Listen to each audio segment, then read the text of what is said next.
നമ്മളുടെ മുൻപിൽ വരുന്ന വെളിപ്പെട്ട് വരുന്ന ആ ദൈവവചനത്തെ അനുസരിക്കുവാൻ കഴിയുന്നത്, അതിലേക്ക് കീഴ്പ്പെടുവാൻ കഴിയുന്നത് ഒരു വലിയ ടെസ്റ്റിംഗ് ആണ് നമ്മുടെ ജീവിതത്തിൽ. ചിലതെല്ലാം നമുക്ക് വളരെ ഈസി ആയിട്ട് അങ്ങ് ഏൽപ്പിച്ചു കൊടുക്കുവാനായിട്ട് കഴിയും. പക്ഷെ ചില കാര്യങ്ങളുടെ മുൻപിൽ നമ്മൾ വന്ന് നിൽക്കുമ്പോൾ അവിടെ ഒരു വില കൊടുക്കണം. ഈ വില കൊടുക്കുന്ന വിഷയം വരുന്നിടത്താണ് അനേക വിശ്വാസികൾക്ക് ഒരു പരാജയം സംഭവിക്കുന്നത്. പാപത്തിൻ്റെ ശമ്പളം മരണമാണെന്ന് നമുക്കറിയാം. ഒരിക്കലും നമുക്ക് ആ വില കൊടുത്ത് തീർക്കാൻ കഴിയത്തില്ല. നന്മ പ്രവർത്തികൾ കറപുരണ്ട വസ്ത്രം പോലെയാണ് ദൈവത്തിൻ്റെ മുൻപിൽ. ചില മണിക്കൂറുകൾ ദൈവസന്നിധിയിലിരുന്ന് ഞാൻ എപ്പോഴും ചിന്തിക്കും, ആ കണ്ണുനീരുകളിൽ ഒരുപാട് കാര്യങ്ങൾ ഒഴുകിപ്പോയി. അതിൻ്റെ അവസാനം കർത്താവേ, അങ്ങ് പറയുന്നത് ആണ് എൻ്റെ ജീവിതത്തിലെ ഏറ്റവും വലിയ പ്രയോറിറ്റി എന്ന് പറഞ്ഞ് ഞാൻ ഏൽപ്പിച്ചു കൊടുക്കുന്ന ഒരു സാഹചര്യം അന്ന് എനിക്കുണ്ടായി. എന്നാൽ ഈ ആരംഭം സൗജന്യമാണ് എങ്കിലും മുൻപോട്ടുള്ള വിശ്വാസ ജീവിതം, യാത്ര, അത് വില കൊടുത്ത് തന്നെ മുൻപോട്ട് പോകേണ്ടിയ ഒരു കാര്യമാണ്.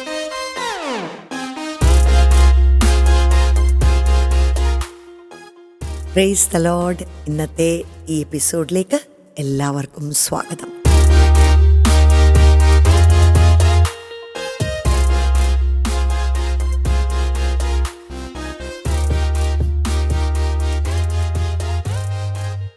The art of abundant living എന്നൊരു പോഡ്കാസ്റ്റ് എപ്പിസോഡ്സാണ് നാം കേട്ടുകൊണ്ടിരിക്കുന്നത്. കഴിഞ്ഞ 2 പ്രാവശ്യമായിട്ട് ദൈവത്തിൻ്റെ സ്നേഹത്തെക്കുറിച്ച് നാം കേൾക്കുകയാണ്. എന്നെ പൂർണ്ണമായി കീഴടക്കിയ ദൈവത്തിൻ്റെ സ്നേഹം, അതെങ്ങനെ എൻ്റെ ജീവിതത്തിൽ ഒരു അനുഭവമായി വന്നു. മാത്രമല്ല, ആ ദൈവസ്നേഹം ഉള്ളിൽ അനുഭവിച്ചു കഴിയുമ്പോൾ അതൊരു ആഴമായ സമർപ്പണത്തിലേക്ക് നമ്മെ നടത്തുവാൻ ഇടയാകും. അത് പിന്നൊരു ബുദ്ധിമുട്ടല്ല. നമ്മൾ പൂർണ്ണ ഹൃദയത്തോടെ ഒരു റൈറ്റ്ഫുൾ റെസ്പോൺസ്, ദൈവത്തിൻ്റെ സ്നേഹം അറിയുമ്പോൾ അതിലേക്കുള്ള സ്വാഭാവിക ഒരു പ്രതികരണമാണ് നമ്മുടെ ആ അബ്സല്യൂട്ട് സറണ്ടർ. കർത്താവേ, അങ്ങല്ലാതെ ഇനി എനിക്ക് ജീവിതത്തിലൊന്നും വേണ്ട. ഏറ്റവും വലിയ സ്നേഹം, ആഴമായ വിശ്വാസം, ഞാൻ എന്നെ സ്നേഹിക്കുന്നതിനേക്കാട്ടിൽ, എനിക്കെൻ്റെ ജീവിതത്തെ പ്ലാൻ ചെയ്യുന്നതിനേക്കാട്ടിലുമൊക്കെ ഉപരിയായി എൻ്റെ ദൈവത്തിനത് ചെയ്യാനായിട്ട് കഴിയും എന്നൊരു ആഴമായ വിശ്വാസമാണ് ഈ ഒരു സമർപ്പണത്തിൻ്റെ പിന്നിൽ ആയിരിക്കുന്ന കാര്യം. ഇന്നത്തെ എപ്പിസോഡിൽ മറ്റൊരു വിഷയം നമ്മൾ ചിന്തിക്കാൻ പോകുകയാണ്. The cost of discipleship. ശിഷ്യത്വം എന്ന് പറയുന്ന വലിയൊരു വിഷയം, അതിനെക്കുറിച്ച് യേശു കർത്താവ് ഒരുപാട് കാര്യങ്ങൾ പഠിപ്പിക്കുവാനിടയായി തീർന്നു. കർത്താവിൻ്റെ ശിഷ്യത്വത്തിൻ്റെ വിളി തന്നെ അങ്ങനെയാണല്ലോ. ഒരുവൻ എൻ്റെ പിന്നാലെ വരുവാൻ ഇച്ഛിച്ചാൽ അവൻ തന്നെത്താൻ ത്യജിച്ച് ക്രൂശെടുത്ത് എന്നെ അനുഗമിക്കണം. അതൊരു വളരെ വ്യത്യസ്തമായ ഒരു മനസ്സിലാക്കലായിരുന്നു എൻ്റെ ജീവിതത്തിൽ. കർത്താവിൻ്റെ സ്നേഹത്തെ അറിഞ്ഞു, എൻ്റെ ജീവിതത്തെ കർത്താവിലേക്ക് സമർപ്പിച്ചു. എന്നാൽ ഈ വിശ്വാസ ജീവിതത്തിൽ മുൻപോട്ട് നമ്മൾ പോകുമ്പോൾ ഒത്തിരി ചലഞ്ചസ് നമ്മുടെ മുൻപിൽ നമ്മൾ ഫേസ് ചെയ്യും.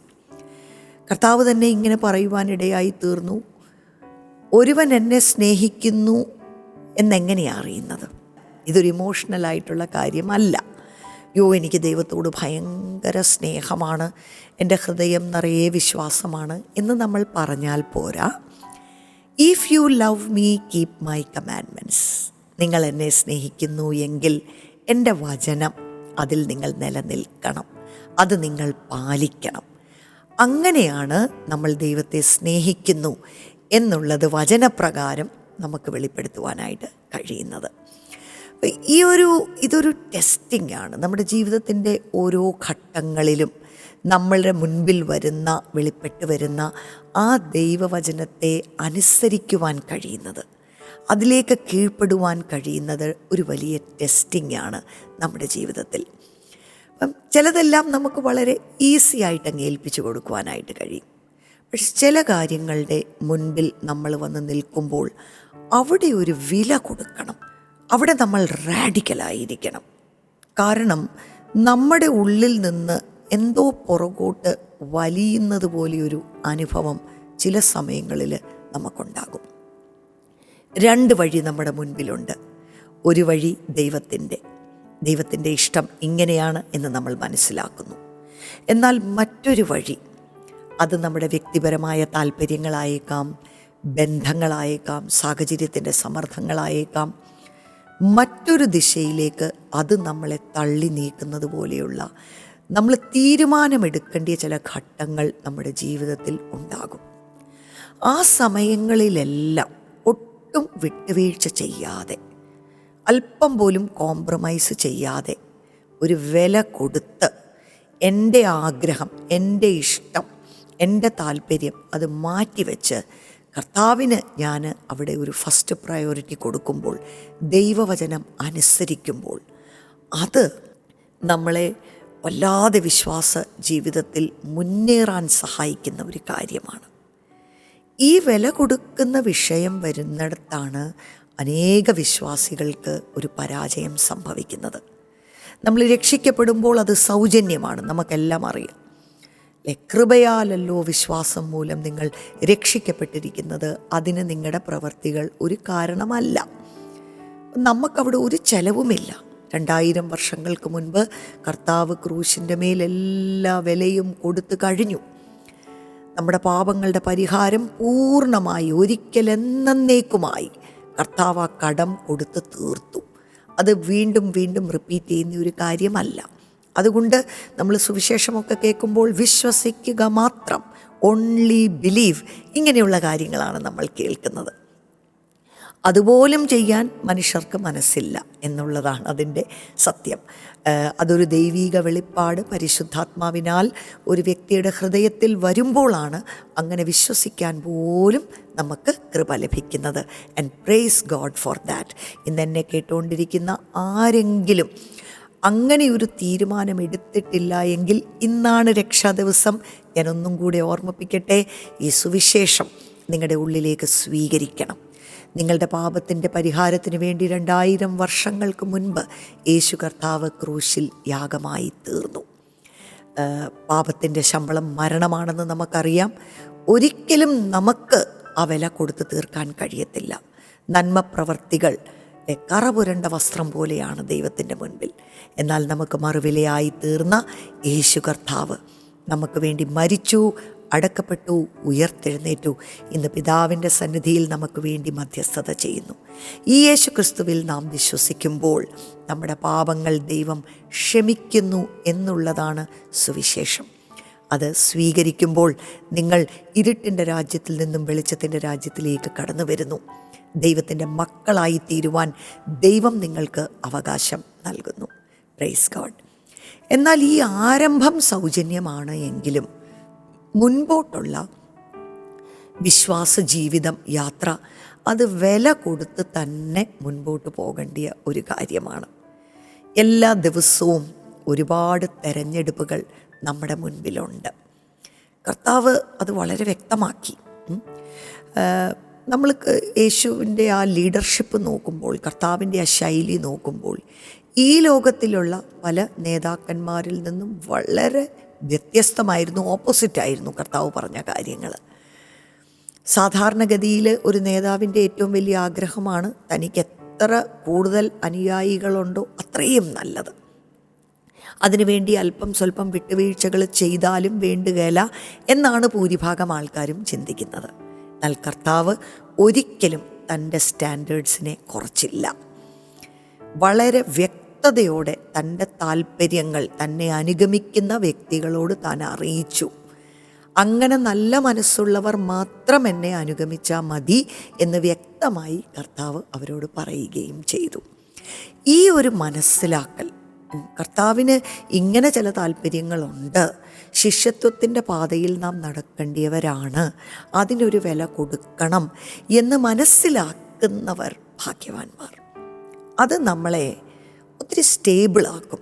ജീവിതത്തിൽ ചില പ്രതിസന്ധികളും പ്രയാസങ്ങളും പരീക്ഷണങ്ങളും ഒക്കെ വരുമ്പോൾ നാം അവിടെ വീണു പോകത്തില്ല, തളർന്നു പോകത്തില്ല, പിന്മാറിപ്പോകത്തില്ല, ദൈവത്തെ ചോദ്യം ചെയ്യത്തില്ല. നമ്മൾ മറിച്ച് അവിടെ ഉറച്ചു നിൽക്കും. കാരണം ഈ വില കൊടുക്കുമ്പോൾ ഒരു വലിയ വാതിൽ നിങ്ങളുടെ ജീവിതത്തിൻ്റെ നേരെ തുറക്കുകയാണ്. നിത്യജീവൻ്റെ അനുഭവത്തിൽ ഈ അബൻഡൻറ്റ് ലൈഫിൻ്റെ അടുത്ത ഒരു തലത്തിലേക്കൊരു പ്രമോഷൻ പരിശുദ്ധാത്മാവ് നിങ്ങൾക്ക് നൽകുകയാണ്. യേശുവിനെ പോലെ കൂടുതലായി തീരുവാൻ ഇതിലൂടെ നിങ്ങളുടെ ജീവിതത്തിൽ കഴിയുന്നു എന്ന് നമ്മൾ മനസ്സിലാക്കും. Praise God. ആ ഭാഗ്യം കർത്താവ് എനിക്കും തന്നു. 30 വർഷങ്ങൾക്ക് മുൻപ് കർത്താവിനോടുകൂടെ ഈ യാത്ര ആരംഭിച്ചു. അനേക അനുഭവങ്ങളിലൂടെ കയറി ഇറങ്ങി.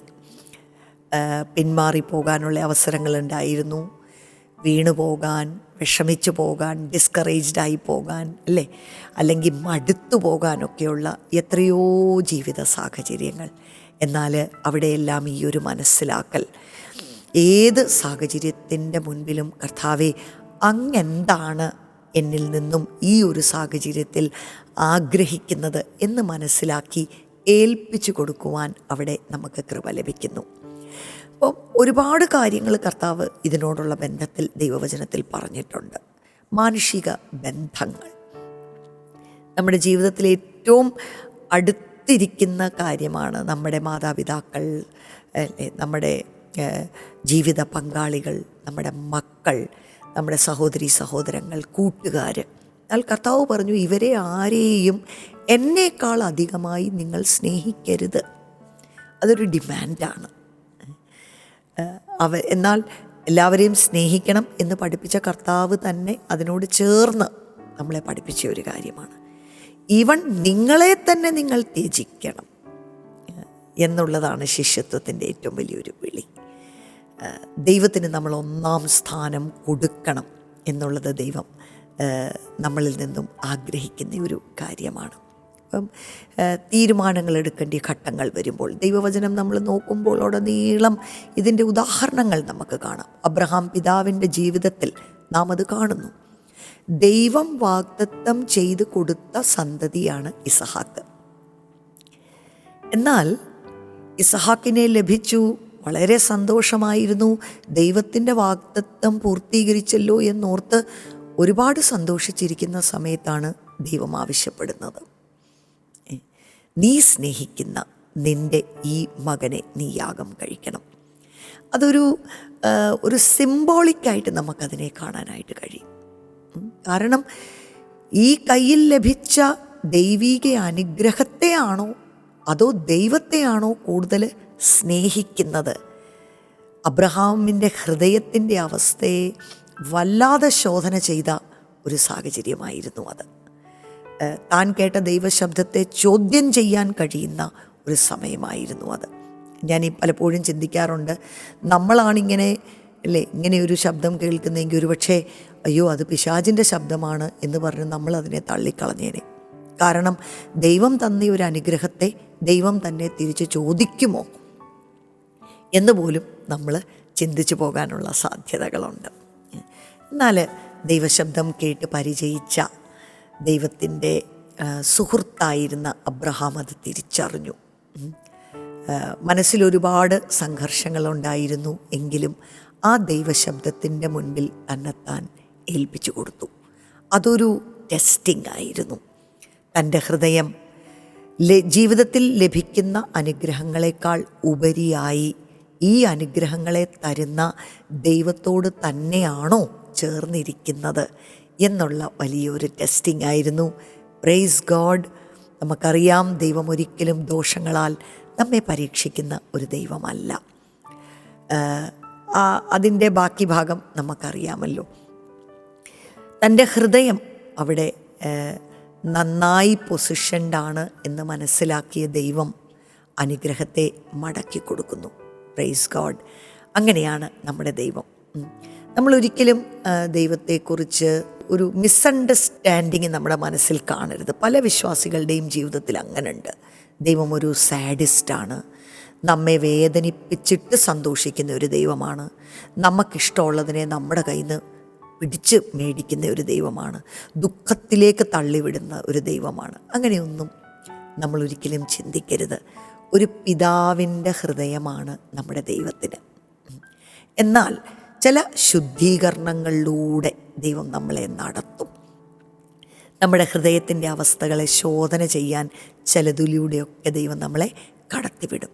എന്നാൽ എല്ലായ്പ്പോഴും നമ്മളെ അനുഗ്രഹിച്ച് നമ്മളെ വർദ്ധിപ്പിച്ച് ദൈവം നമ്മളെ ഈ ഭൂമിയിൽ രാജാക്കന്മാരായി പുരോഹിതന്മാരായി വാഴുവാനത്രേ ദൈവം നമ്മളെ വിളിച്ചിരിക്കുന്നത് എന്ന് നമ്മൾ ഒരിക്കലും മറന്നു പോകരുത്. അതുകൊണ്ട് ഈ ഒരു കോസ്റ്റ് ഓഫ് ഡിസൈപ്പിൾഷിപ്പ് എന്നുള്ളത് നമ്മുടെ ജീവിതത്തിൽ വളരെ പ്രധാനപ്പെട്ടതായിട്ടുള്ള ഒരു കാര്യമാണ്. അത് നമ്മൾ ഡെവലപ്പ് ചെയ്തെടുക്കേണ്ട ഒരു അണ്ടർസ്റ്റാൻഡിംഗ് ആണ്, ഒരു ആറ്റിറ്റ്യൂഡാണ്. ജീവിതത്തിൽ ഏത് വിഷയങ്ങൾ വരുമ്പോഴും ഒരുപാട് അങ്ങോട്ട് ചോദ്യങ്ങൾ ദൈവത്തോട് ചോദിക്കുന്നതിന് പകരം അതിൻ്റെ മുൻപിൽ നമ്മളെ തന്നെ ഏൽപ്പിച്ചു കൊടുത്ത് നമ്മുടെ കർത്താവ് ഗെത്സമന തോട്ടത്തിൽ പോയിരുന്ന് പ്രാർത്ഥിച്ചതുപോലെ ആ പ്രാർത്ഥനയിൽ കഴിയുമെങ്കിൽ ഈ പാനപാത്രം എന്നിൽ നിന്നങ്ങ് നീക്കിക്കളയണമേ എന്ന് കർത്താവ് തൻ്റെ വേദന പിതാവിൻ്റെ അടുക്കൽ പറയുന്നുണ്ട്. എങ്കിലും അത് കഴിഞ്ഞുടനെ എങ്കിലും എൻ്റെ ഇഷ്ടമല്ല കർത്താവേ, ദൈവമേ അങ്ങയുടെ ഹിതം എൻ്റെ ജീവിതത്തിൽ നിറവേറണം എന്ന് പറഞ്ഞ് നമ്മളെ ഏൽപ്പിച്ചു കൊടുക്കുന്ന ഒരു സാഹചര്യം. Praise God. അപ്പം പ്രധാനപ്പെട്ട ഒരു വിഷയം ഇതിനകത്ത് ദൈവത്തിൻ്റെ ഹിതം നമ്മൾ തിരിച്ചറിയണം. ദൈവത്തിൻ്റെ വചനത്തെക്കുറിച്ച് ഒരു നല്ല മനസ്സിലാക്കൽ നമ്മുടെ ഉള്ളിലുണ്ടായിരിക്കണം. എൻ്റെ ജീവിതത്തിൽ ഏറ്റവും ആദ്യം ഉണ്ടായ ഒരു അനുഭവമായിരുന്നു. രക്ഷിക്കപ്പെട്ടു, ഭയങ്കര സന്തോഷമായിരുന്നു. അതിനെക്കുറിച്ചൊക്കെ ഞാൻ പ്രീവിയസ് എപ്പിസോഡ്സിൽ പറഞ്ഞല്ലോ. എന്നാൽ ഏറ്റവും ആദ്യത്തെ ഒരു എക്സ്പീരിയൻസും കൂടെ ഇന്ന് നിങ്ങളോട് പങ്കുവെച്ച് ഈ ഒരു എപ്പിസോഡ് അവസാനിപ്പിക്കണം എന്നാഗ്രഹിക്കുകയാണ്. ഞാനൊരു പാരമ്പര്യ ക്രിസ്തീയ പശ്ചാത്തലത്തിൽ നിന്നും രക്ഷിക്കപ്പെട്ടു വന്ന ഒരാളാണ്.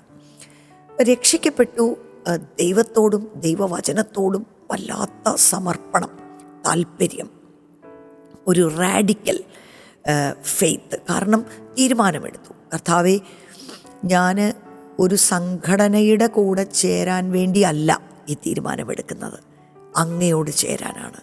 എൻ്റെ ജീവിതത്തിൽ ഒറ്റ ലക്ഷ്യമേ ഉള്ളൂ, I want to please you Lord.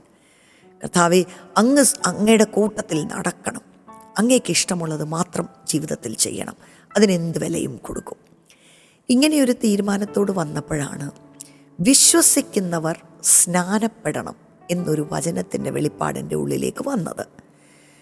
ഇതൊരു പെന്തക്കോസുകാരുടെ ഒരു ആചാരമാണ്, പ്രത്യേകിച്ച് അതിൻ്റെ ആവശ്യമില്ല, ഹൃദയം കൊണ്ട് മാത്രം വിശ്വസിച്ചാൽ മതി എന്നൊക്കെ രക്ഷിക്കപ്പെട്ടതിന് ശേഷവും ഞാൻ ചിന്തിച്ചുകൊണ്ടിരുന്ന നാളുകളുണ്ടായിരുന്നു.